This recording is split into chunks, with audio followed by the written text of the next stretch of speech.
சக்தி பார்ட்டிக்கு போறாரு. போயிட்டு அங்க நல்லா ட்ரிங்க்ஸ் பண்றாரு. வந்தவங்க எல்லாருமே குடிக்கிறாங்க. இவரும் நல்லா குடிக்கிறாரு. குடிச்சிட்டு வீட்டுக்கு நிதானமே இல்லாம வராரு. வந்தவுடனே வீட்டுக்குள்ள அப்படியே பார்க்குறாங்க. வீட்ல இருக்க உஷா, வெண்ணிலா, மூர்த்தி எல்லாருமே பார்க்குறாங்க. அப்ப ஜெயா கேட்குறாங்க, "என்னாச்சு சக்தி? குடிச்சிட்டு வந்திருக்கியா?" அப்படின்னு சொல்லிட்டு கேட்குறாங்க. அத கேட்டோனே, "ஆமா, நான் நல்லா தான் குடிச்சிட்டு வந்திருக்கேன். நான் குடிச்சிட்டு தான் வந்திருக்கேன். என்ன பண்ண போறீங்க?" அப்படின்னு சொல்லிட்டு அப்படியே கத்துறாரு. "ஒண்ணும் அமைதியா இருங்க" அப்படின்னு சொல்லிட்டு பொன்னி அப்படியே சக்திய உள்ள கூட்டிட்டு போறாங்க. உள்ள கூட்டிட்டு போயிட்டு உட்காந்தோனே அப்படியே யோசிக்கிறாரு. ஒரு மாதிரி பண்றாரு. அப்படியே ஒரு மாரி சுத்துறாரு. டான்ஸ்லாம் ஆடுறாரு. அப்படியே பொண்ணுகிட்ட வந்து பொன்னியோட உதட்டெல்லாம் புடிச்சு இழுக்குறாரு. இழுத்துட்டு அப்படியே என்ன ஒரு மாதிரி முடியல போல இருக்கு அவருக்கு. சரி நம்ம குளிக்க வைக்கலாம் அப்படின்னு சொல்லிட்டு பொன்னி யோசிக்கிறாங்க. யோசிச்சுட்டு பாத்ரூமுக்கு கூட்டிட்டு போறாங்க. கூட்டிட்டு போனா அங்கேயும் பாட்டு பாடுறாரு, டான்ஸ் ஆடுறாரு. அப்படியே ஆடிட்டே இருக்காரு. "என்ன ஒரே மழையா இருக்க மாதிரி இருக்கு. தண்ணி ஊத்துறியா?" அப்படின்னு சொல்லிட்டு கேட்குறாரு. சரி அப்படின்னு சொல்லிட்டு சோப்பு, ஷாம்பு எல்லாத்தையும் போட்டு அப்படியே வாஷ் பண்றாங்க.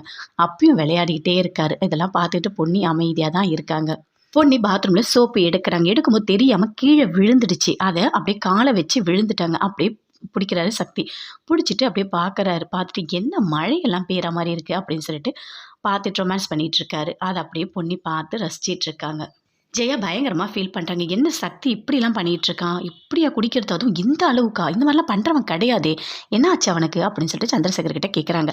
எனக்கும் எதுவுமே தெரியலம்மா. இவன் இந்த மாரிலாம் பண்றவன் கிடையாது. எங்கேயோ பார்ட்டிக்கு போயிருக்கான். நெறைய குடிச்சிருக்கான் போல இருக்கு.